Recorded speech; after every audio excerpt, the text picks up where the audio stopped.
Hello and welcome to this first live call for Season 9 of the Mundane to Magical Online Summit series. My name is Louise Matson, and as always, I really am truly blessed to be your host.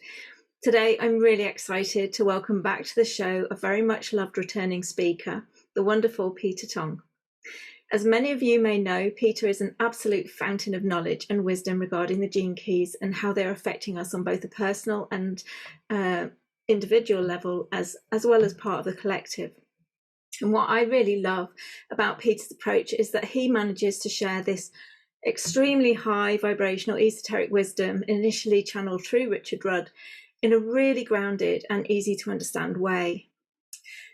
There is so much wisdom packed within the gene keys modality, and having read and reread the individual gene keys for my personal profile so many times without really fully being able to grasp it on an intrinsic level, it wasn't until I sat down with Peter that the information really truly landed. So I can honestly say I cannot recommend enough exploring a session with Peter if you want to truly understand the energies that your soul has chosen to master in this lifetime, or to explore how the energies of the times are interacting with your personal profile and how you can best navigate the times we're living through to maximize your personal and spiritual growth. So for those of you who haven't come across Peter and his work, here's a little bit about him. Having spent 30 years in 2 top-ranking independent schools in Canada and the UK, Peter uses his wealth of experience to gain a profound understanding of the complexities of the human condition. For over 12 years now, Peter has engaged in counselling individuals and groups in resolving their difficulties in life, as well as assisting them to awaken on their own spiritual path. His very heart-centered understanding of science and spirituality offer a vital and powerful pathway to successful living in this extremely chaotic and sometimes challenging and confusing time. And for over 5 years, Peter hosted a weekly show, Awakening to Conscious Co-Creation, on the Seventh Wave Network of Voice America, where he interviewed experts in respective fields within the central theme of understanding higher consciousness, as well as helping people gain an understanding of their gene keys profile through one-to-one counselling sessions and group workshops. Now, the topic for our conversation today is Mayday. Beltane and the Eclipse season. And again, I was guided, as with last season's summit, to postpone the usual date of the summit to today, the 1st of May. And at the time, it really didn't register with me the energetic and astrological significance of this change in date. But Peter will explore the energies of this time, including the importance of Pluto's transit into Aquarius, which I think lasts for the next 20 years, the eclipses, and also the recent and previous new moons. As always, these discussions are designed to provide us with a wider understanding of the times we're living in and to help us all navigate our way through them with the utmost ease and grace. But it's also so that we can deepen our own spiritual path of growth. As always, with these live calls, you can ask questions in the chat box or via the Q&A box, and I will try and weave your questions in throughout the conversation. But for now, let's begin. It's my absolute pleasure and honour to welcome you back to the show, Peter.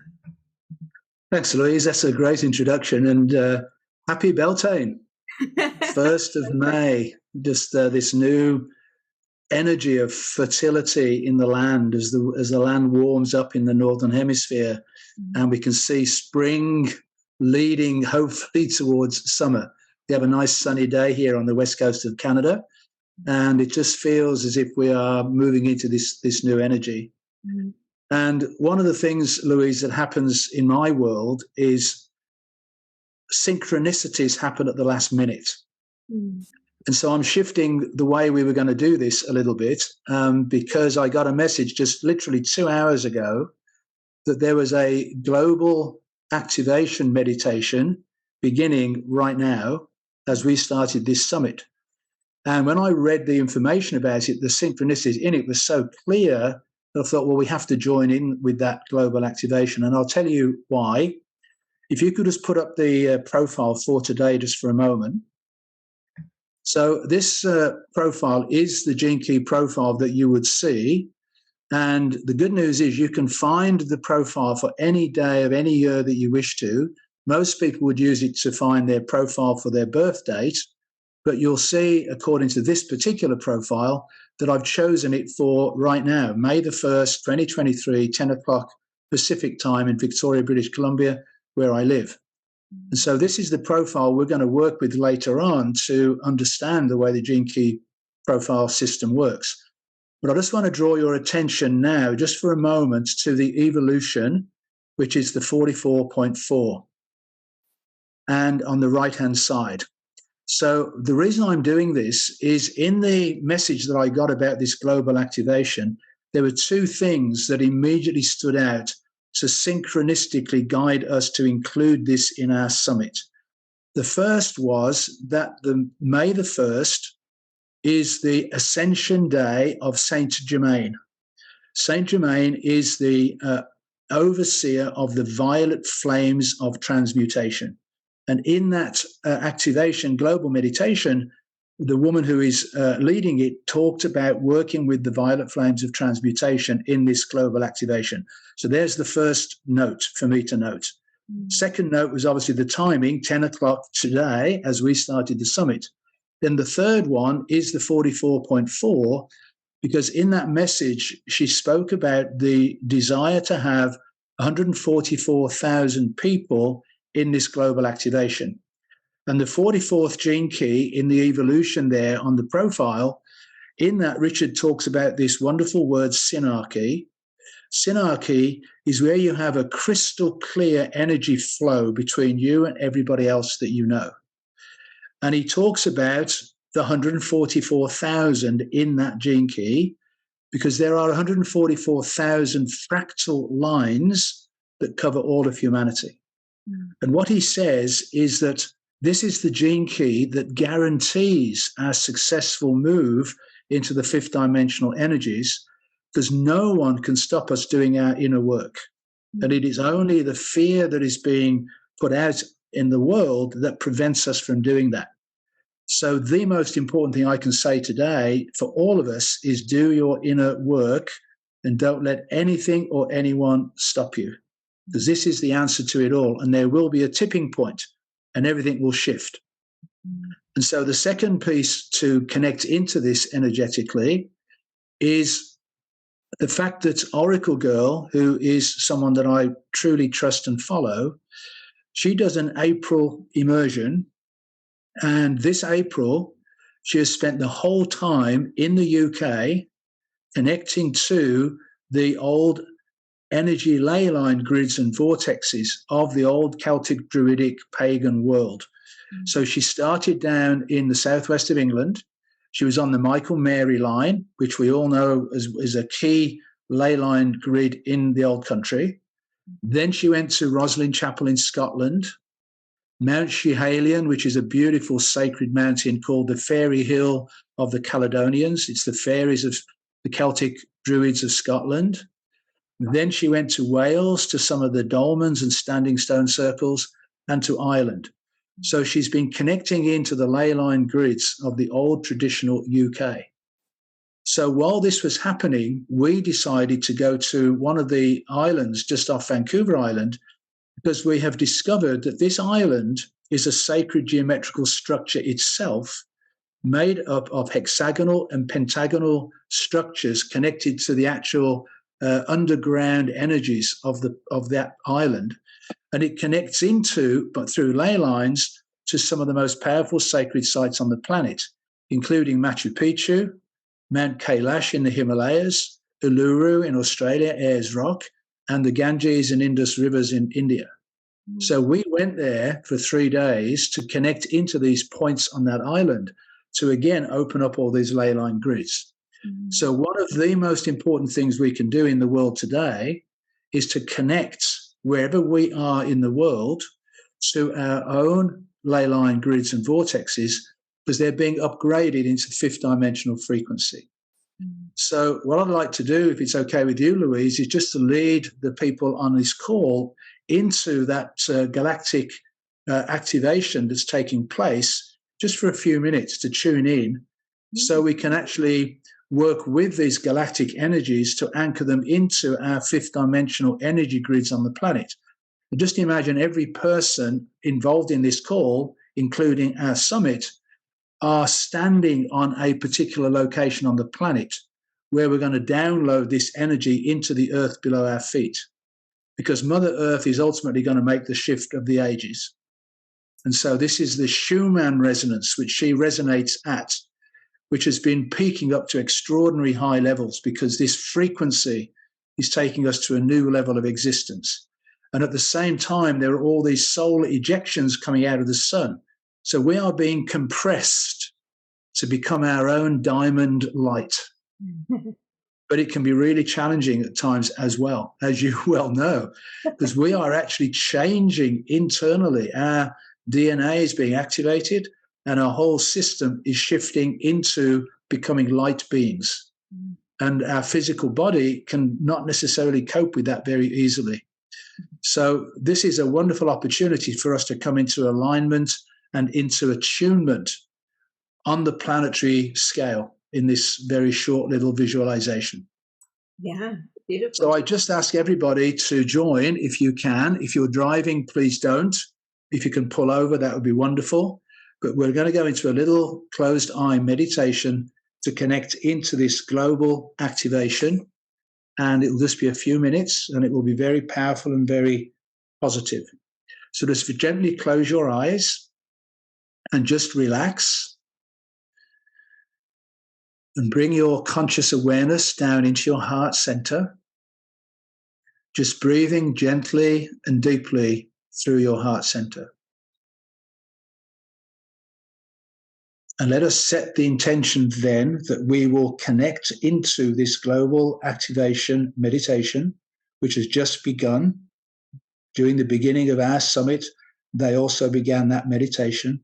So we are tuning into that. We are tuning into the 144,000 fractal lines covering all of humanity and this powerful portal of light that is opening up at this time.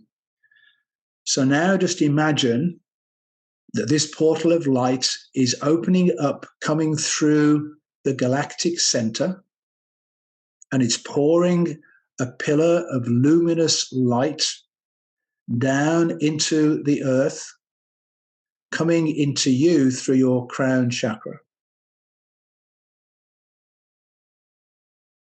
And then bring that light down into your heart center. And now we are integrating and balancing that energy coming down from the galactic center into the purity of your loving heart. Just imagine this beautiful, coherent vibration of love resting in your heart as you connect to this frequency coming through the galactic center, and also to all of the other people connected through this 144,000 through the synarchy of the 44th gene key. And then when you're ready, just now bring that energy down through the lower chakras, down your legs into the soles of your feet, wherever you are sitting or standing on the earth. See, sense, and feel now this energy coming from the galactic center through your loving heart, being anchored into the earth. And you can do that just where you are, or you can imagine that you are out in your own landscape where you have a sacred spot you like to go to, or you can imagine standing on one of those sacred sites that we've mentioned across the planet, or anywhere that you feel a strong connection. And then just imagine that each one of us doing this connection is like a golden pinprick of light on the planet all over the globe. And then as this energy amps up, so there is this explosion of light encircling the whole planet. So now the whole planet becomes completely saturated with this fifth dimensional frequency of loving light. And just hold that in your heart for a few moments. And recognize that the shift of the ages is coming through Mother Earth herself. It's got nothing to do with politics, big business, money. It's to do with Mother Earth making the shift of the ages, becoming a star herself, operating in that fifth dimensional frequency, with us still living on her belly, on the surface of the earth, in what is to become an absolutely magnificent new age which is upon us. So just have this deep knowing, this deep confidence in your own competence to navigate through whatever's going to take place in the near future. It is going to be chaotic, but it has to happen to clear out the old, to make way for the new. So focus your attention on this wave of new energy coming into the planet. Integrate it and balance it within yourself, and spend time in nature with Mother Earth in a beautiful, sacred, reciprocal dance, working together in harmony and love and bliss.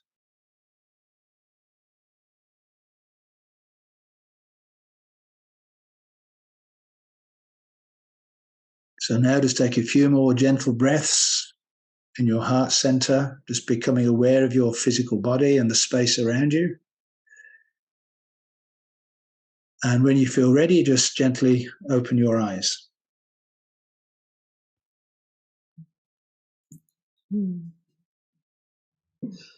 So how did that feel, Louise? Really beautiful, actually, and really expansive. Sometimes when I connect in, because you were saying connect into everybody, because I'm a channel, it just went, yeah. I just connected into everyone. I was like, oh, okay. We'll just pull it back a little bit. But it was really, okay. I mean, it's funny because that pillar of light, that's how I'm shown we're all created anyway, energetically. So when I'm working with people, I'm working to ensure that that pillar of light is a clear and perfect channel, so that we can bring these frequencies, these energies through into the heart and then down into the planetary consciousness, the earth below. So yeah, that was really lovely. So I've just lost a visual here. Can you still see me? Yeah, I can see you. And my computer screen's just gone blank.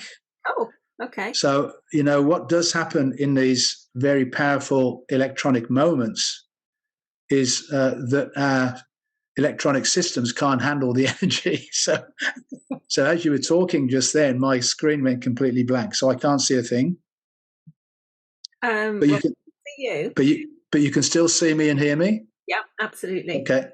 Well, I'm just going to go blind then. Wow, weird. Okay. But you have the profile. You have the profile that. Oh yeah, I've got the profile that you've got on the screen there. Yeah. So I'll leave that up for as long as it's relevant to be left up. So just if you want me to take it down. So now let's just talk about today, because it is Beltane. It is this day that was celebrated in the ancient of days by the Celtic Druid people, the signalling of the beginning of early summer. And it was when the cattle and the sheep were taken out onto the land, and they built these bonfires, and they would actually drive the animals through or around the bonfire to allow the smoke to purify the animals as they went out into the pasture. So this Beltane, beautiful light or beautiful fire, was set up to signal the beginning of the spring and its fertility, and sowing the seeds to be germinated into the future crops. So it's got this very positive, optimistic vibe about it. However, today, Pluto, this planet which is causing all of the disruption on the planet right now, is going retrograde. And you mentioned at the beginning how you've been having problems with your electronic situation, which I'm now having, because Mercury is already in retrograde motion, and that's normally when all this stuff goes wrong. But Pluto is also turning retrograde today, and it really is discombobulating on all different levels. And if people have been feeling this real difficulty in getting things done, these obstacles getting in the way, things breaking down like my computers just seems to be doing right now, It's really the Pluto turning retrograde. But at the same time, Pluto is playing this really, really important role in what is taking place on the planet today, because Pluto is all about transformation. And that transformation is about death and rebirth. So I want to take us back now to the first new moon of this year and lead us through these new moons, because they've all been playing a really important role. And that first new moon was on January the 21st. It was a super new moon, and it was conjunct Pluto. Now, this is what's called an out of sign conjunction, because Pluto was at the last degree of Capricorn, and the new moon, the sun and the moon, were at 0 degrees Aquarius. So the evolutionary astrologers were saying that this was an entry point to the age of Aquarius, because the new moon, which is all about new beginnings, was at 0 degrees Aquarius. But Pluto was at the last degree of Capricorn. So what this meant then was this journey, this combination of Pluto at the end of Capricorn, while the new moon, the sun and moon, were at the 0 degrees Aquarius. So where these two events were taking place was in the 60th gene key, in the gene key transmission. And the 60th gene key is all about limitation. And the shadow of limitation is all the limitations that have been placed upon us over this last 3 years. And we've all suffered from governmental controls, keeping us locked down in a variety of different ways during this time. And what Pluto is doing is transmuting us out of those restrictions into freedom. But because this is the old patriarchal energies going back thousands of years, it doesn't happen in an instant. So this is what's going to happen, Louise, over the next 18 months. It's absolutely amazing. And it's just the planetary alignments just serving us. So Pluto was still in Capricorn. It's very slow moving. It takes 250 years to go around the astrological wheel once. So eventually it did move into Aquarius. And then today it's going retrograde. So it's going to go back into Capricorn. And then it's going to come forward again and come over that 0 Aquarius point again. And then it's going to go retrograde again. And then it's going to come forward again. So it's going to cross over that point 5 times. Oh, wow. Before it finally clears in November 2024. Right. So what it's having to do is to eke out the real deep, deep, archaic, patriarchal controls that we've been living under for thousands of years. It's got to get down to the bottom of it. So it's going to take time for this to be completely cleared November 2024. So sadly, we are going to go through some further chaos as this unfolds. And so what we are needing to do is to recognize that this is going to take some time, that more and more truth is going to be revealed as this occurs. And what we need to do is to keep one eye on it, but not get embroiled in it, not get sucked down into it, and to really focus on holding to the highest frequency that we can. So that was the January 21st super new moon. And then on February the 19th, the next new moon was at the 1st degree of Pisces. And I'm always fascinated by this time, the February 1920, when the sun goes out of Aquarius into Pisces, because it happens in the 55th gene key, which is the gene key of the age of Aquarius. And so at that time, we've got this really weird thing happening where the sun is moving forward out of Aquarius into Pisces. But as far as the ages are concerned, we're going backwards from Pisces into Aquarius. It's like the two fish of Pisces going in opposite directions. And the 37th gene key is about the end of the age of Pisces, and the 55th gene key is about the age of Aquarius unfolding. And the shadow of the 37th gene key is the suppression of the feminine. So going back 2,000 years when the age of Pisces began, was supposed to be when Mary Magdalene and Jesus Christ walked the earth as a sacred union couple, grounding Christ consciousness into the planet. And the priesthood were not prepared to relinquish authority, so they turned her into a whore and have suppressed the feminine ever since. That age, Louise, is over. Yay. And now we are stepping into the age of Aquarius, the 55th gene key, where it's all about equality, where we come together as a team, the masculine and feminine working together in peace and harmony. And so that a whole month of Pisces was about the completion of that old age, so we could step into the new.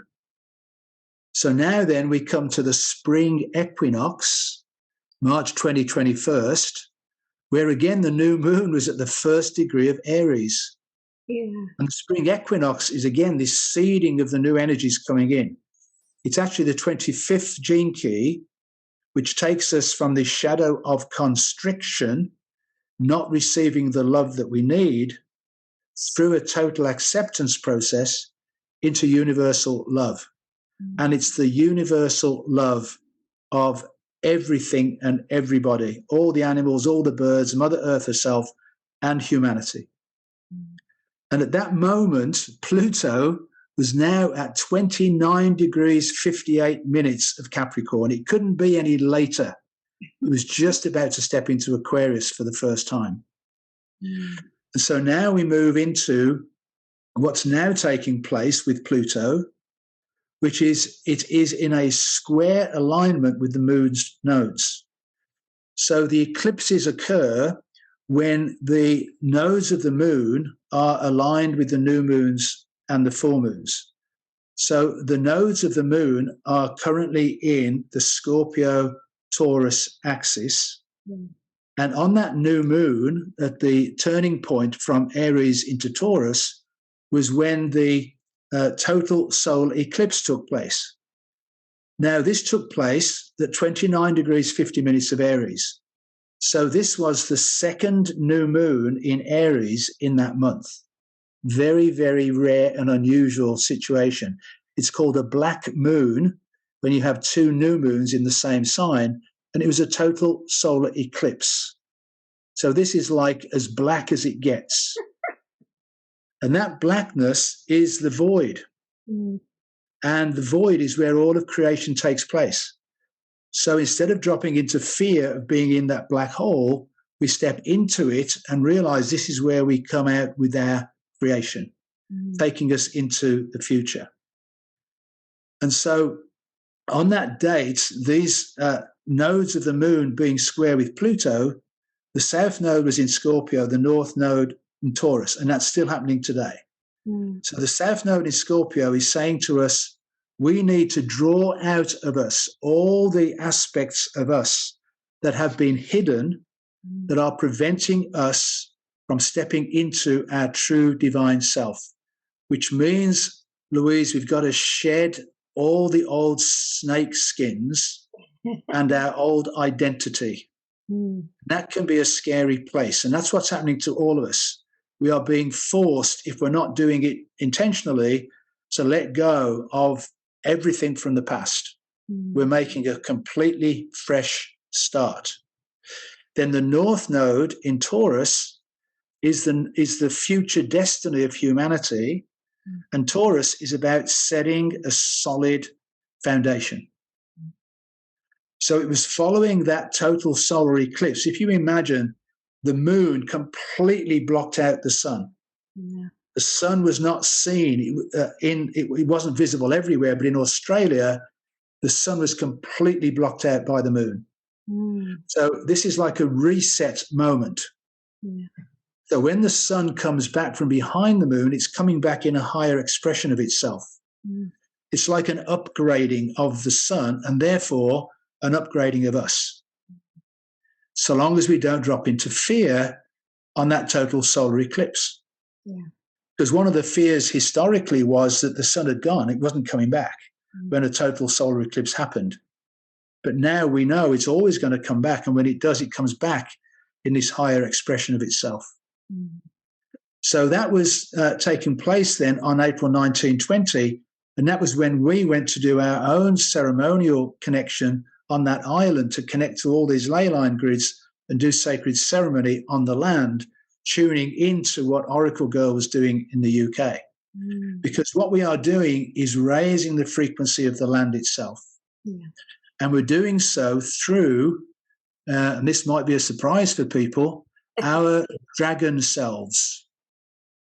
Because the ley line grids in the old ancient Asian traditions are called dragon lines.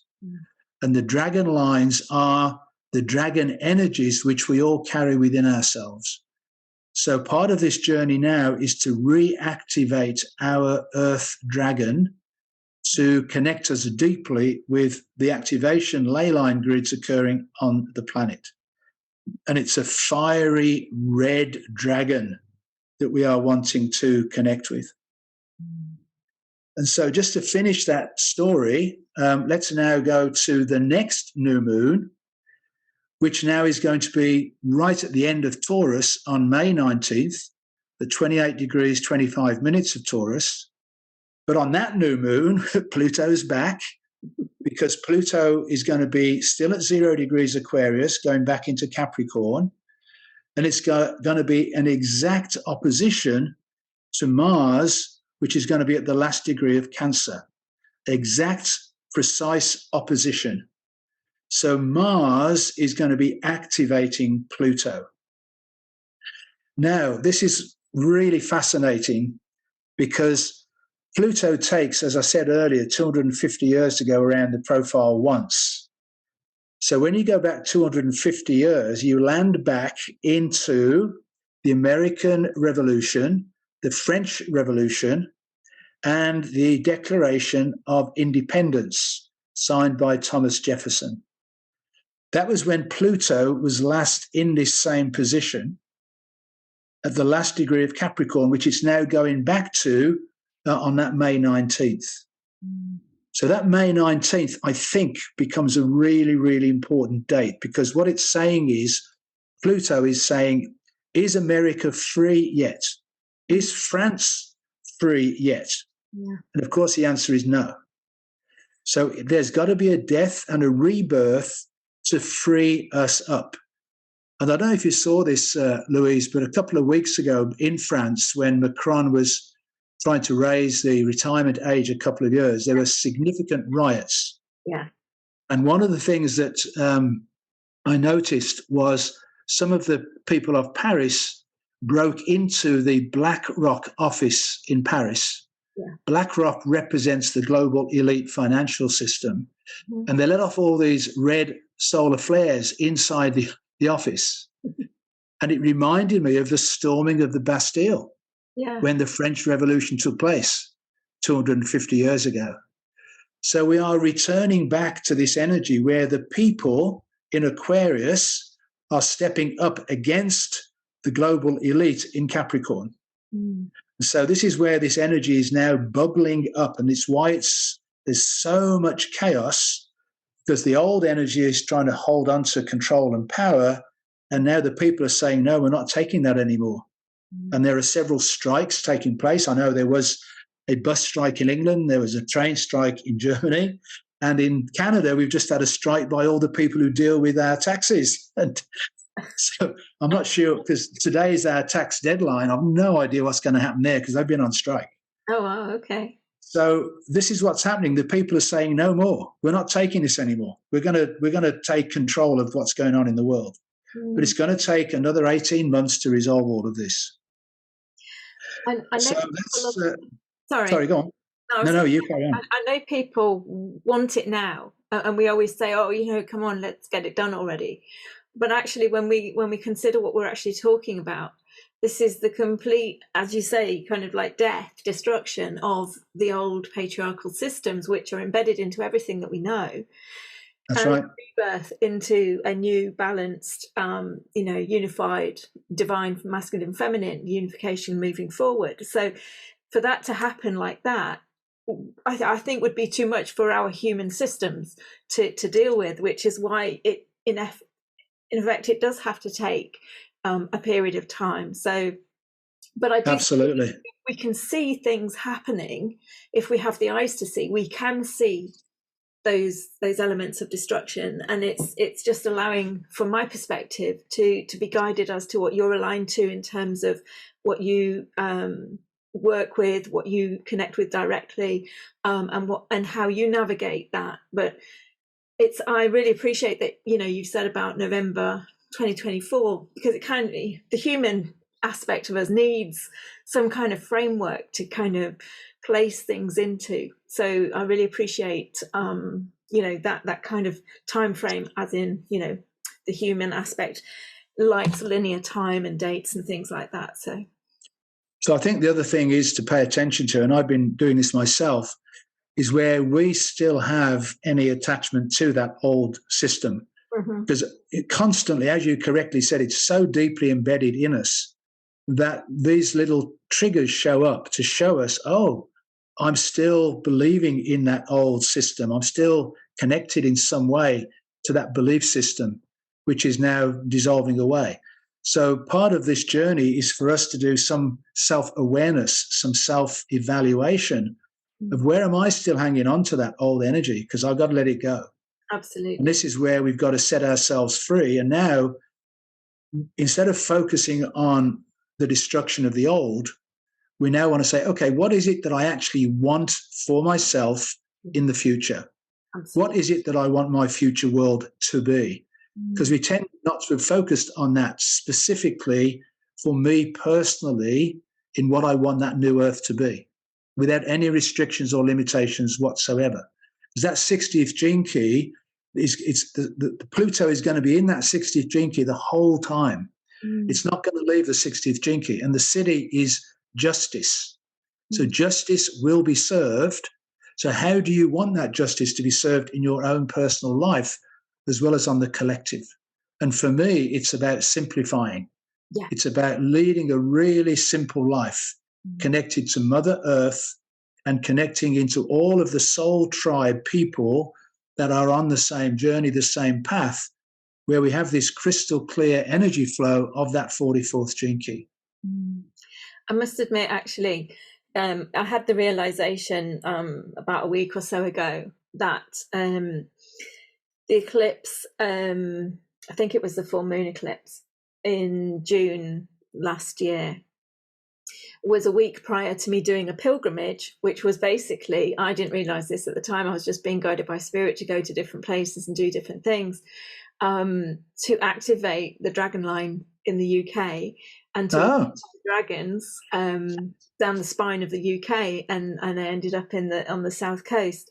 It was absolutely beautiful, but a lot has happened. And this last eclipse in April that we had, I saw the closing of lots of cycles that really came into my awareness at that point. And I recognized the shift in my energy was no longer about the letting go, as you say. It was now about, okay, kind of like, if you like, creating a virtual vision board of how I want my life moving forward. What am I drawing into it? And very much just as you're saying, kind of that energy completely switched, completely shifted. The focus was no longer on the giving up, letting go, and clearing, because that's been the focus for me for a while now. But it was now, okay, moving forward, what am I bringing in? Because we mustn't forget, we are incredibly powerful divine creator beings. We're not victims of anything. It's great to understand the transits of the planets and everything like that, but we're not victims to their transition. We're part and parcel of this journey. So, we play our part in it and we make our conscious choice through it. So, carry on. No. Well, where were you on the south coast? Durdle Door in Dorset, I think it was. Because there is an activation going on right now, right up the heart of England, right from the south coast, right through to Scotland. Did you hear about this? It was called the Three Norths. I haven't, but that's basically the line that Spirit guided me to take. Yeah. Well, the Three Norths was this concept came up earlier in the year, or maybe even late last year, where when you look at true north and you look on a globe, obviously going up to what we would call true north, but it's slightly curved. So when you look on a map and you look at a straight line going north, the two are not in alignment because one's slightly curved and one is straight. And where they actually do meet is at 2 degrees west of longitude, west of London. And what happened on this occasion was that magnetic north, which has been moving from northern Canada towards Europe, that third magnetic north line came into alignment with those other two. And it literally came on land somewhere close to Swanage on the south coast of England. And it's going to be heading right up the heart of England and coming out on the north coast of Scotland. And it's going to do so over a period of time. So this is like a Kundalini energy awakening of the whole of the UK. Whoa. and I think that's what you were doing, and it's also what Oracle's girl's doing. And obviously it's an important energy to be really anchored in and raising this frequency of the whole of the UK. So I think you're going to see some incredible shifts and changes taking place in the old country. Yeah, I mean, at the minute, obviously, if you look at the public fascia, the public face of the energy, it's, you know, changes that you wouldn't necessarily want. But I never hold to that, you know. Yeah, it's, you know, we are those powerful creative beings, and we can, through our own intent on how we want the changes to be, working with the Earth's energy, working with these frequencies that are awakening, reawakening, to determine how the change actually looks at the end of the day. So don't get caught up in all of the stuff that's very visible, and connect into the magical aspect that lies behind the mundane, visible stuff, and decide what it is that you want to bring forth through these energies. I mean, as I say, I was completely guided. I didn't know what I was doing. Spirit just got me to land in these different sacred sites and to do ceremony. And basically I was awakening the dragons within the landscape all the way down that. And so it's interesting that it's going from there up to Scotland now, because I did the reverse route. Yeah. Well, neat. Yeah. So you brought it down and in. Great. Yeah. So let's turn our attention then to the actual profile of the gene keys. Is it still up there, Louise? Yeah, it's still okay. Down until you. So I'll just give a little bit of background to what the gene key process is. And this was this wonderful man, Richard Rudd, who is English, who lives down in the West Country in Devon. And what he did was had a 3-day experience where he didn't eat, he didn't sleep, he was in an altered state. And in those 3 days, he was shown how creation took place through the 64 hexagrams of the Chinese I Ching and how that connected into the 64 codes in our DNA. And that 3-day experience took him 7 years to put into a form that we could work with, which is the gene key transmission. And so what you see in front of you is the gene key profile. And normally you would get that profile for your birth date, your location and time to bring out the 11 gene keys that you are working with specifically in this lifetime. So what I've pulled up on this profile is the gene key profile for today. So we can use it to navigate our way around the profile to see how it works. So I'll just indicate then on the 4 outer spheres, the 24, 44, 19, and 33, they are called the activation sequence. This is where the journey begins. The life's work and the evolution are you out in your world of work and in your life and how you show yourself to the world. The 19 and the 33 in the radiance and purpose is the inner you. This is the unconscious you. It's the deeper you. And this is what brings you into your core stability when you have resolved the shadows of those 2 keys. So that's called the activation sequence. And then you move up into the pink spheres, which is called the Venus sequence. And this is where you do the deep inner work, looking into your attraction sphere, where you now look into all of your primary relationships to see how you and other people interact. Some of those people you'll have wonderful, inspiring interactions, and others will be a challenge. And so this is where we begin to see when we get triggered by people in our lives or circumstances in our lives through the attraction sphere. Then we move through the 3 spheres in the center, the SQ, EQ, and the IQ. And these are the 3 7-year periods of our childhood development. The SQ is our physical existence. It is our incarnating into physical form from the moment of birth to the age of 7. And all the potential illnesses and diseases that we're going to experience get imprinted into us during this time. Whether they manifest or not depends upon what happens next. And what happens next is the EQ, which is our emotional body developing. This is the age 8 to 14. So now it's when our emotional body starts to build up, where we tend to now start focusing more on our friends, less on our family, going through puberty and all the events that take place during that time. And then we come up to the IQ, which is our mental body development, our intellectual quotient. This is the age 15 to 21. And now this is when our mind begins to take over. So we make our way through the 3 spheres backwards. We start with the IQ, then to the EQ, and then to the SQ, because the mind is really good at creating a cover story to cover up any earlier childhood suffering. So we have to get underneath the mind first.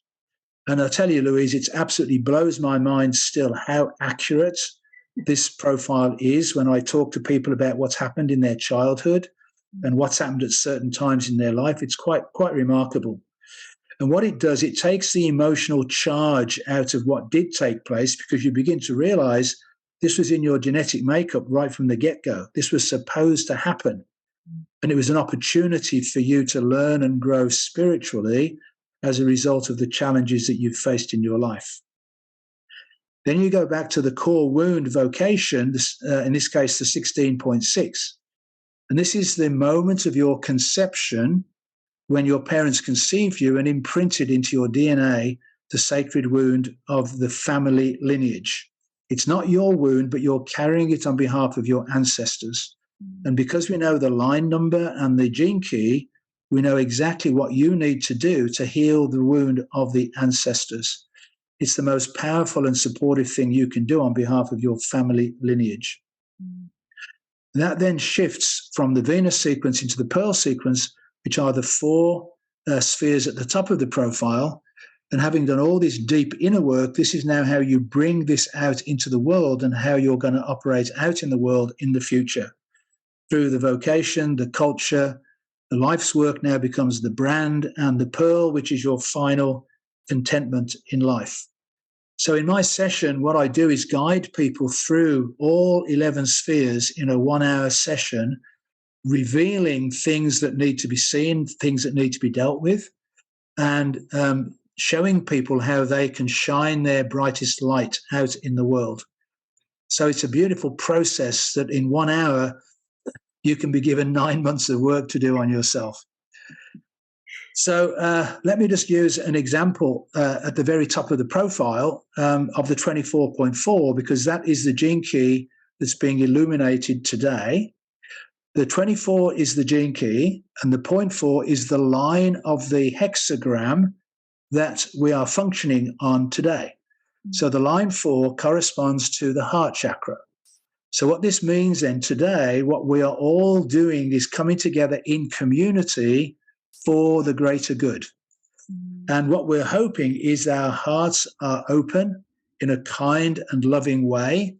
Because if you've suffered any rejection, betrayal, or abandonment in your life, your heart will tend to shut down to protect itself and protect you. So one of the big messages for today is for us to live with an open heart as much of the time as possible, softening the edges of the heart.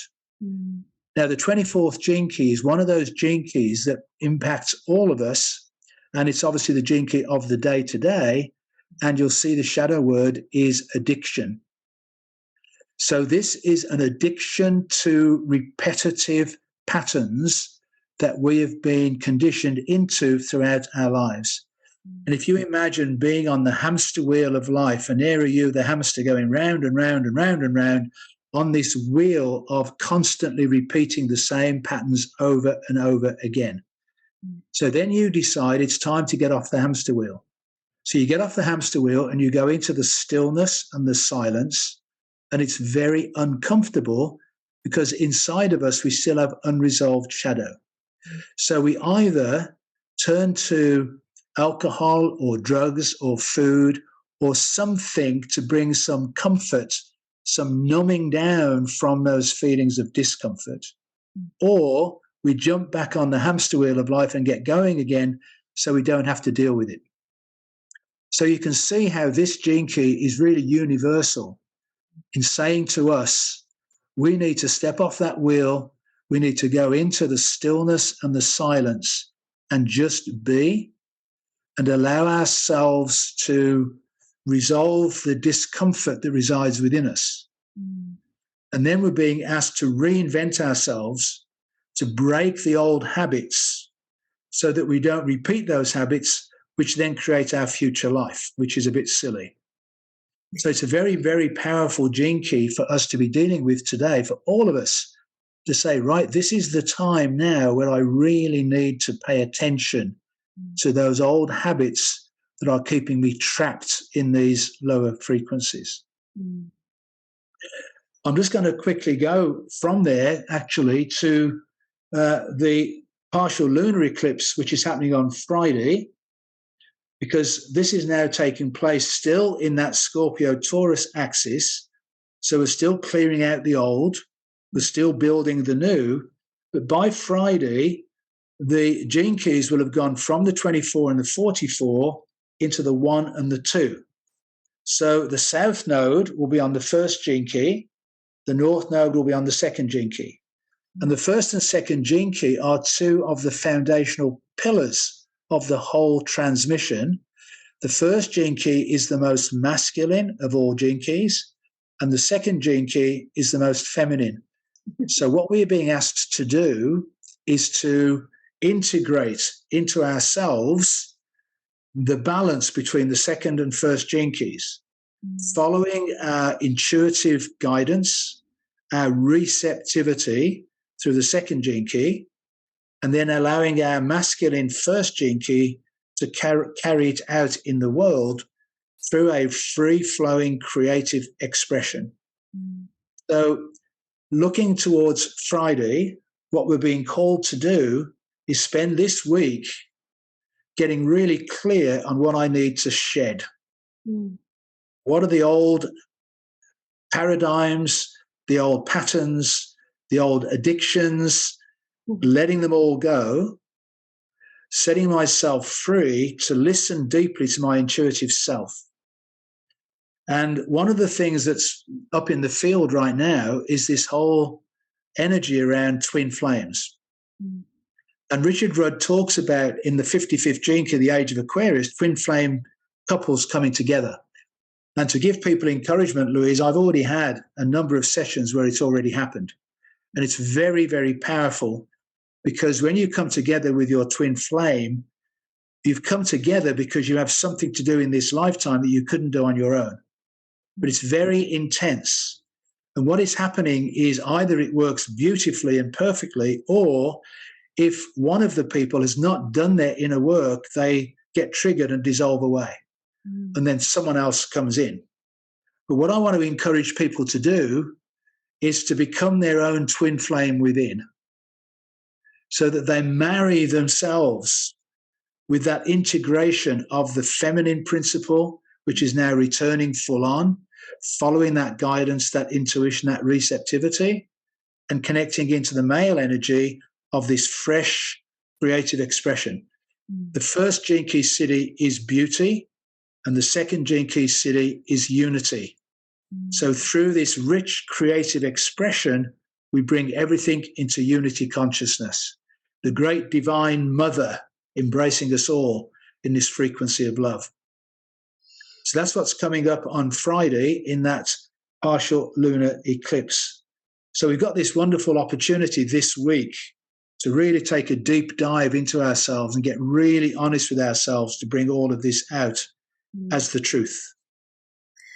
Absolutely. And again, I mean, as I've progressed through this journey over the many decades I've been doing this work, it's radical honesty, but without judgment. It's, you can get to radical honesty when you let go and you put judgment in a cupboard somewhere, because it really is about stripping away everything, but not criticizing yourself for any aspect of it. And I love what you say about finding the twin flame within yourself, because over the last decade probably, when the twin flame has been at the fore and everybody's been searching, as we all have, for everything, because that's what we've been taught to do outside of ourselves.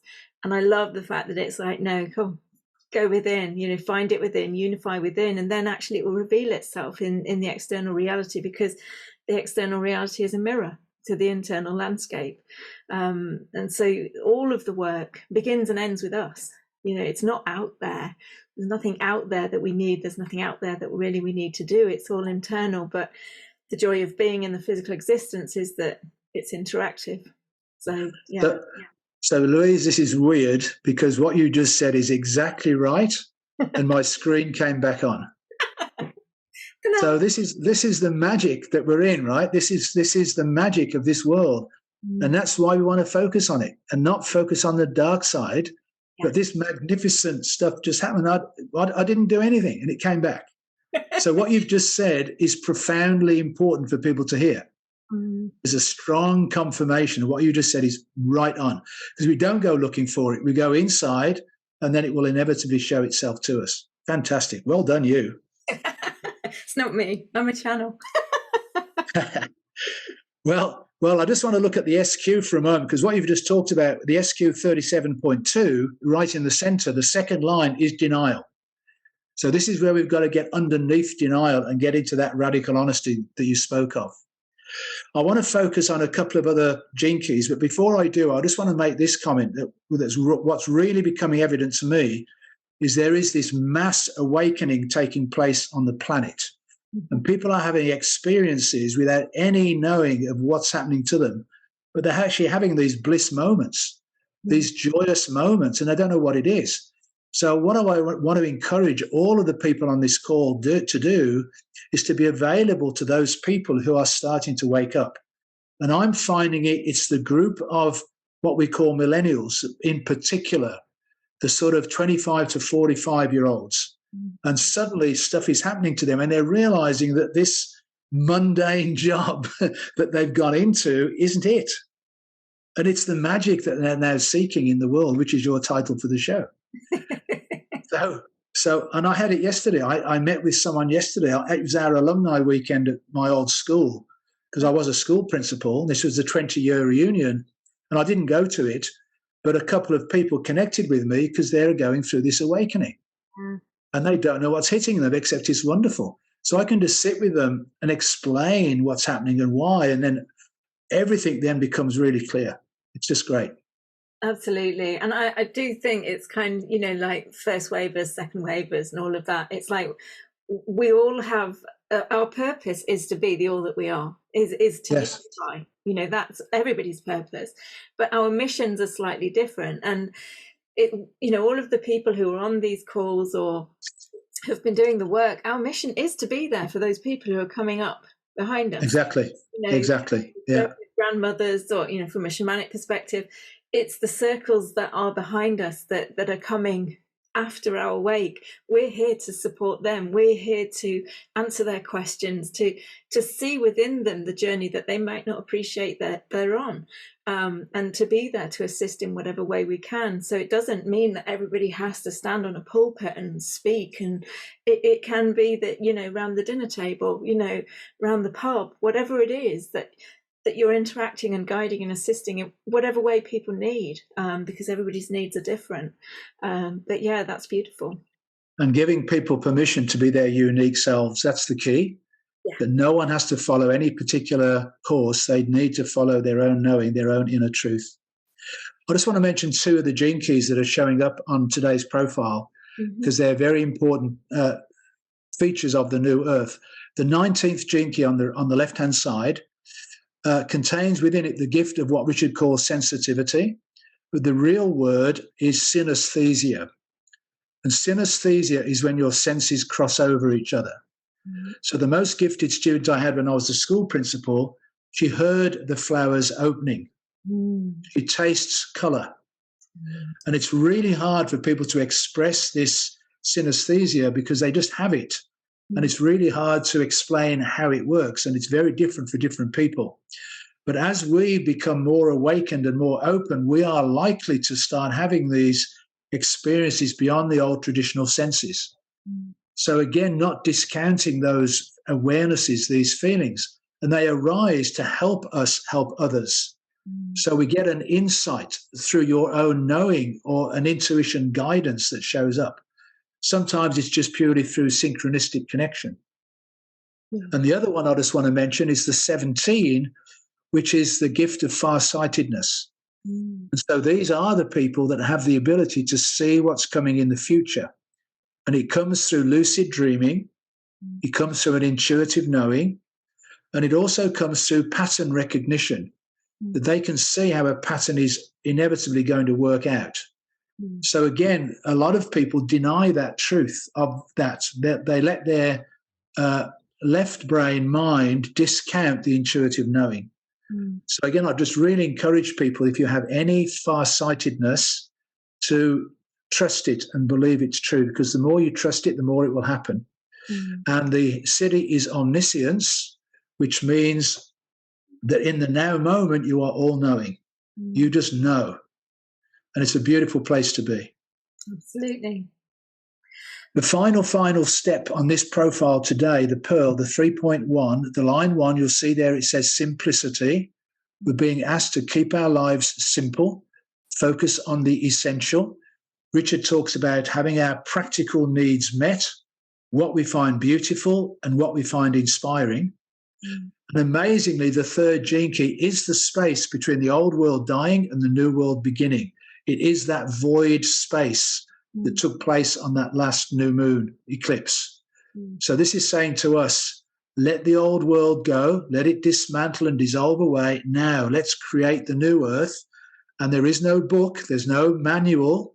So we've got to create it from the innocence of our child, our inner child. Play with the energies to see what works and what doesn't work.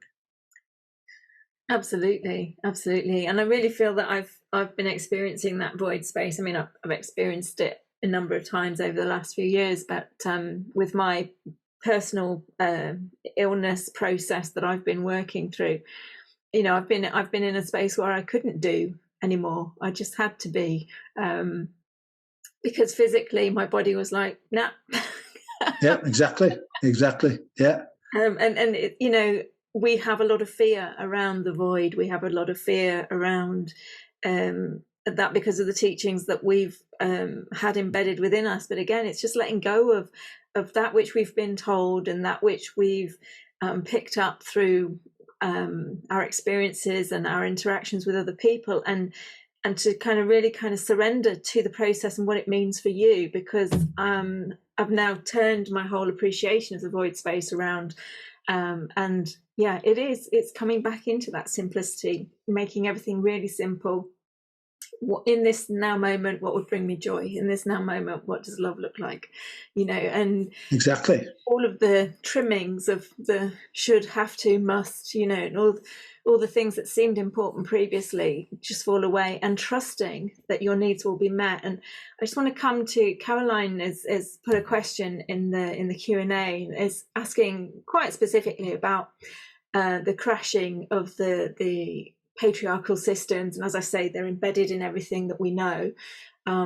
She says, do you see the money system crashing or changing in Canada anytime soon? Obviously she's worried about her pension and the fact that she's worked for 33 years. Yeah.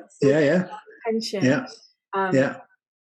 My take on this is that the dissolving, the crashing, the dissemination of the old is unnecessary. It is happening. It is going to happen, and we're creating and coming into the new.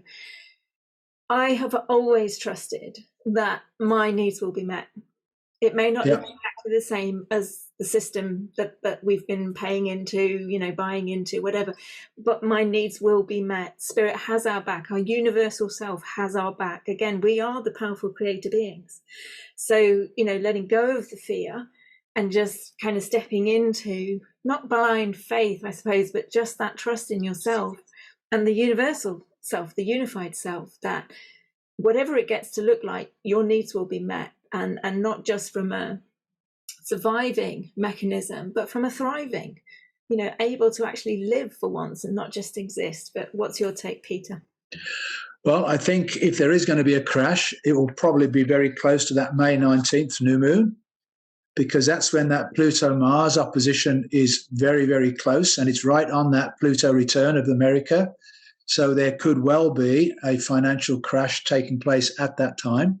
But I totally agree with what you just said. And I just think if anybody's got financial resources, the best thing we can do is to diversify as much as we can into different ways. We don't know what is going to crash and what is going to remain. So we just want to be as covered as we can be. But the good news is, in the ultimate end, money won't be a factor. The factor will be living our lives exactly the way that we wish to. This is all about choice. And what's going to open up is our freedom of choice. And that freedom of choice will involve, as you correctly said, our needs will be met.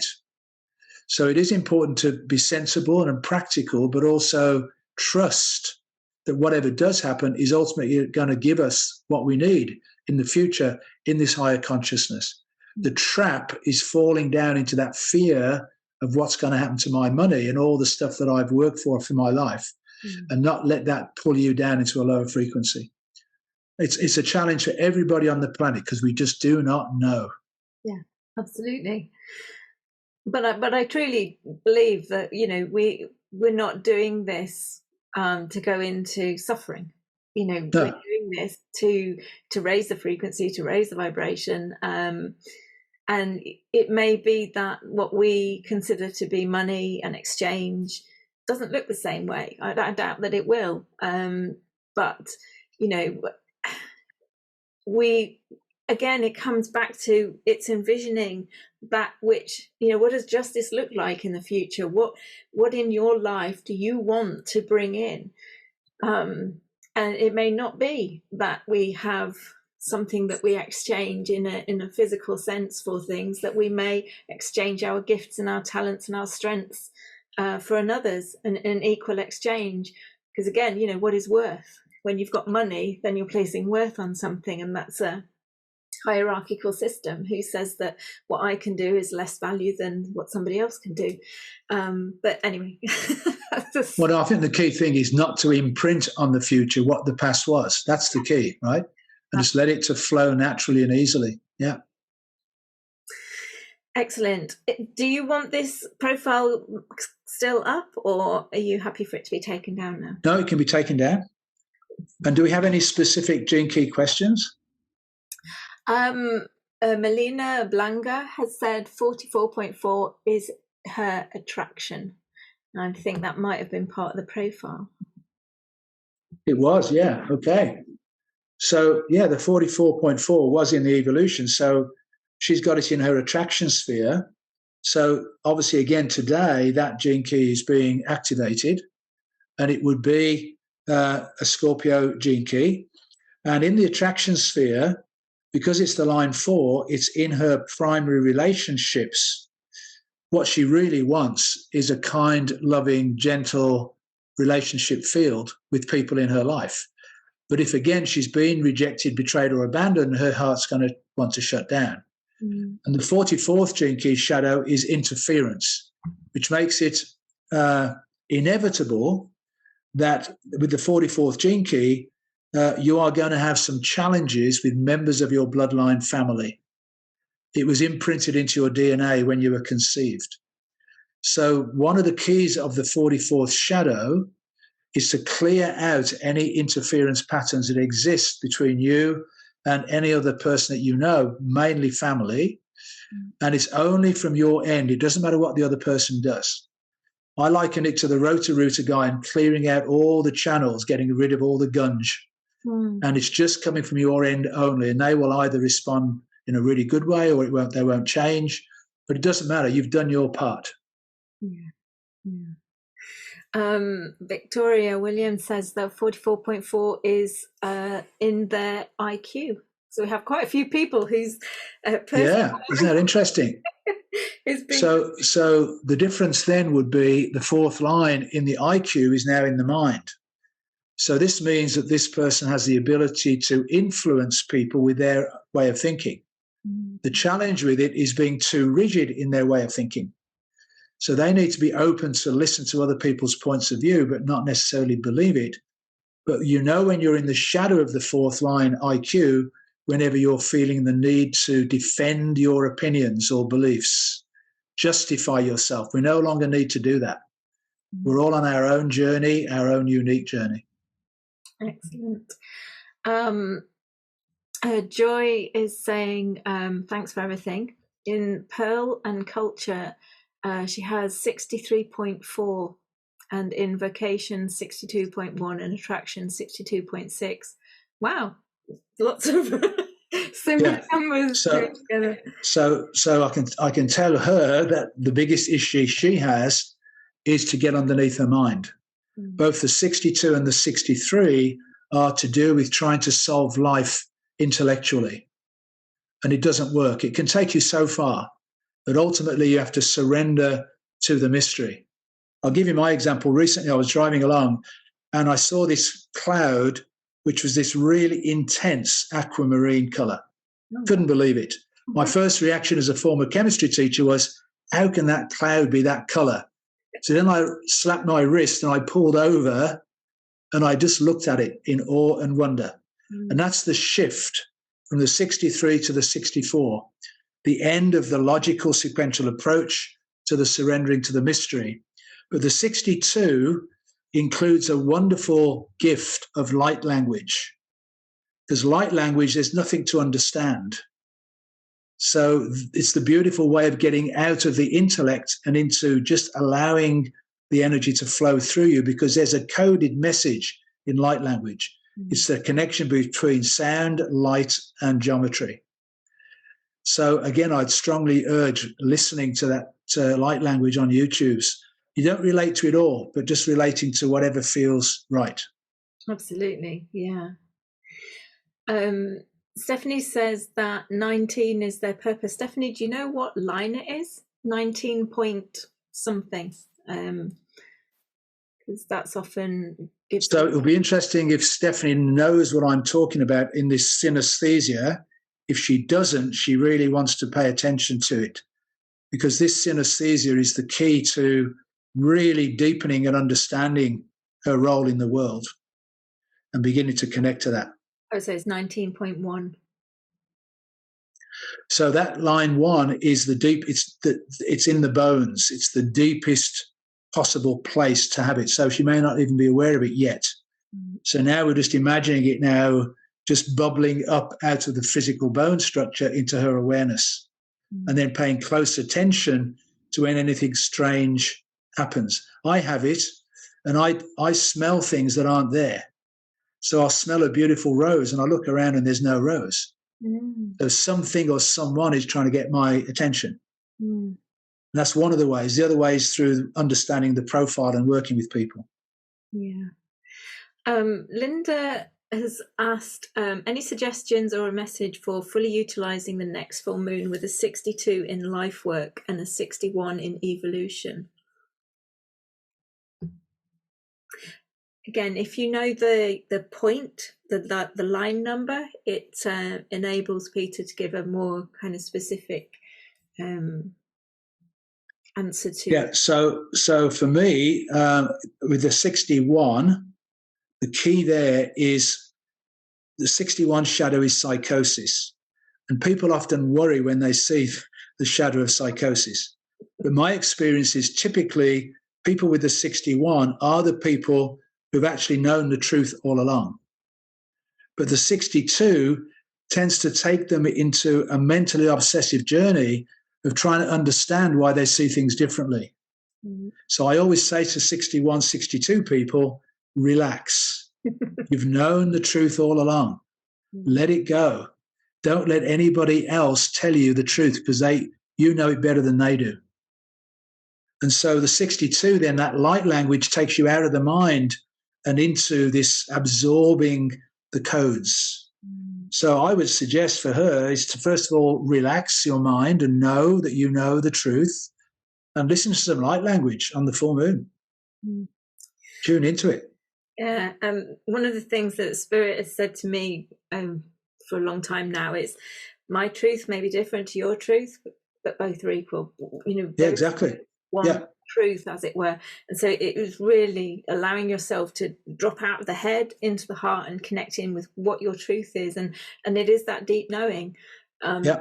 We've been so separated from trusting that, and again looking outside for the answers. It's just dropping in and really like just holding to, okay, this is what I feel, this is my truth, and going with that. But yeah, beautiful.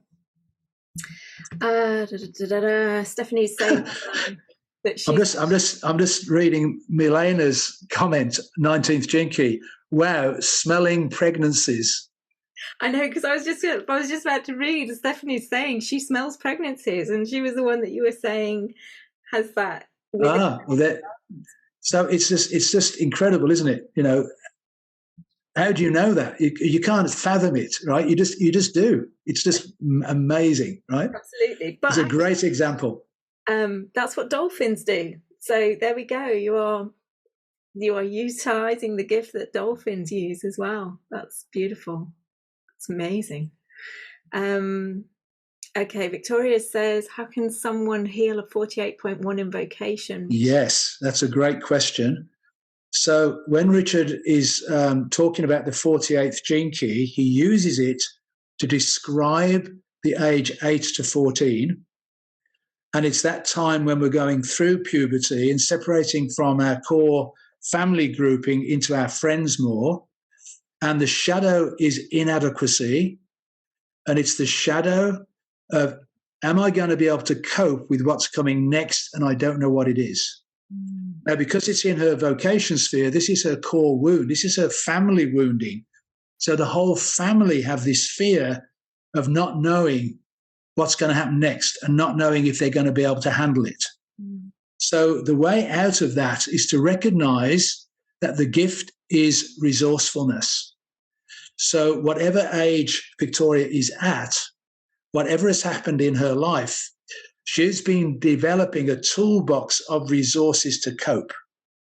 So you let go of the fear of not knowing and you trust the inner knowing that you have to navigate your way through whatever happens. But the first line core wound is the most terrifying fear that any family lineage could have.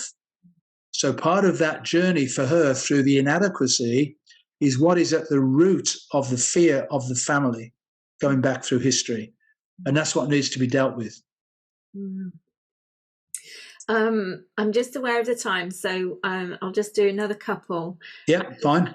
Anna's put that she has 2 in both attraction, which is 2.3, and pearl, which is 2.4. Is there a connection between these two? Absolutely. So having the same gene key in 2 different positions means that they play off each other. So being in the attraction sphere and the pearl, the second gene key is basically this city of unity consciousness.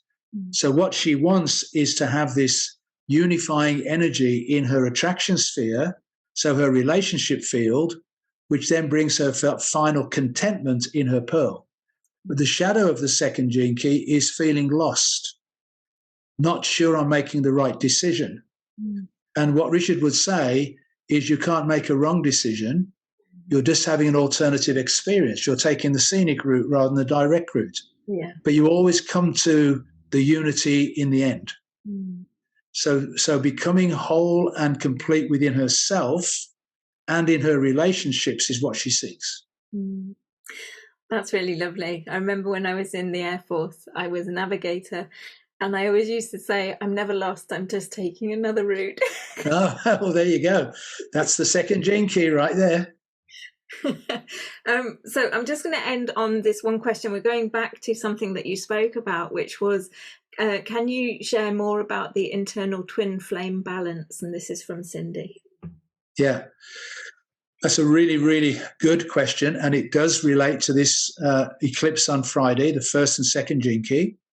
So what each person needs to do is reflect upon when they are allowing themselves to just receive, to just be in a still point and a quiet place and trust the intuition, the guidance that comes in. That is the feminine principle. So my belief is we need to allow her to lead the way. So now checking in with that intuitive self by being still and receiving. And then the more masculine energy is how we're going to carry it out, back out into the world, into the physical reality of it. But because it's the second and first gene key, the second is this unity consciousness receiving from spirit for the greater good. And the first gene key is this most creative gene key, not only an idea, but bringing it into tangible form. So if we can marry those two together, I always think about the Knights of the Round Table and chivalry and the image of the beautiful maiden having the knowing of what needs to be done, dropping her handkerchief on the ground and the knight coming along and scooping it up and going to do her bidding. That to me is the integration of the masculine and feminine. The feminine leading the way through the intuitive knowing, the masculine carrying it out, and doing that within ourselves. Yeah, and also it's kind of like, for me, it's shifting from the lower masculine and feminine energies that we've been experiencing, and that's what we've known leading up to this point, and then allowing ourselves to connect into the higher vibrational masculine and feminine energies, if you want to call them the divine energies, and that is, you know, the divine masculine is holding space whilst we're that vessel, whilst we're receiving everything, the intuition, everything as to, you know, how to create what it is that we're going to create. And then at that point where the feminine goes, okay, it's go time, the masculine doesn't just run off and go, right, my way or the highway. It's always that interaction. It's always that back forth communication. Okay, it's go time, but where do you want me to go? How do you want me to go? It's constant communication between the two of them. It isn't just that one's doing one job and then it hands over to the next. They're both doing their beautiful jobs together all the time. And it's making sure that when you're in your own space, when you're in yourself, where am I coming from? Am I coming from the lower energy that's just kind of like bulldozing its way through? Or am I communicating? Am I checking in? Am I being guided by the intuition at all times? Because it can often change. We're guided to do something 1 minute and then it's go a different direction the next. And it's being fluid, being able to be that fluid, flexible you that we absolutely. So Victoria's asking, is it possible to have a one-on-one session with me? I just want to say then that absolutely, and all you've got to do is to send me. Are they going through you or me, Louise? Yeah, they're going through. On the free gifts page, there is Peter's special offer, which is a discounted one-to-one session, which I was going to go through. Yeah, sorry. Okay. Yeah, carry on. No, it's fine. But yeah, absolutely. It's impossible for us to get through everybody's individual questions. So if you are drawn, and it doesn't matter whether you've already had a session with Peter, because I've had a number of sessions with Peter and I always gain something extra, or you might want to focus on one pathway rather than having the overview. The special offer that Peter is generously providing us this season is a reduced price on his one-to-one session, as well as an introductory video to help you navigate the golden path. But yeah, Peter, if you want to share about what people would expect or receive in a one-to-one session. Yeah, so absolutely. So you watch that introductory video, which gives you a journey around the profile, so we don't have to use any of your time on that. Then we spend the whole hour looking into the whole profile, looking at your issues in life, what you really want to get out of it. And it just sets you up to get through the next phase of your life. It's the perfect timing. And more people are coming back for a second, third session to go deeper into more specific aspects of their life. So yeah, and very, very happy to help. I am sometimes called the divine catalyst. So I do help people to awaken, to see their true divinity within. So very happy to assist anyone who would like to receive. Absolutely. So the details of how to access that will be on the script underneath the video when I've edited it and put it onto YouTube. Unfortunately, I wasn't able to live stream today. The Pluto transit was messing with my technology, but there we go. But it is on the free gifts page on the website, which can be found on the daily emails that go out as well. So please feel free to check out the free gifts page on mundanetomagicalliving.com, and you can see all of the special offers and free gifts that all the speakers are offering this season. And yeah, I mean, I personally, I can honestly recommend having a session with Peter, having looked at the gene keys myself personally over a number of years and reading my personal profile and the information and it not really fully sinking in for whatever reason. And then a session with Peter and it just, boom, it just landed. It just made absolute sense. And again, you know, then you're able to utilize that because it's now grounded within you and you can then move forward on your own personal path until such time as you need to check in again. So yes, that is the Peter's special offer. Peter, is there anything else that you want to share with the audience before we go? Yes, I do. And what I want to do is to show this example that we were shown today during the session. So at that moment when I talked about Pluto retrograde, I lost my screen. I couldn't see anything. Yeah. All I could do was hear your voice. So in that moment, we don't panic. We just hold to our inner knowing and our inner truth and that level of competence that we trust in ourselves. So then we continued on for at least half an hour. And then when you started talking the truth about that twin flame energy, boom, it magically came back. I didn't touch anything on either occasion. And this is what happens. Pluto retrograde is messing with us to help us navigate through so we don't go into panic. We don't drop down into that lower frequency because then it will right itself. So that's what we were shown in this session today, which is what's beautiful about what's happening in life, right? Yeah. We're being shown constantly what we need to pay attention to.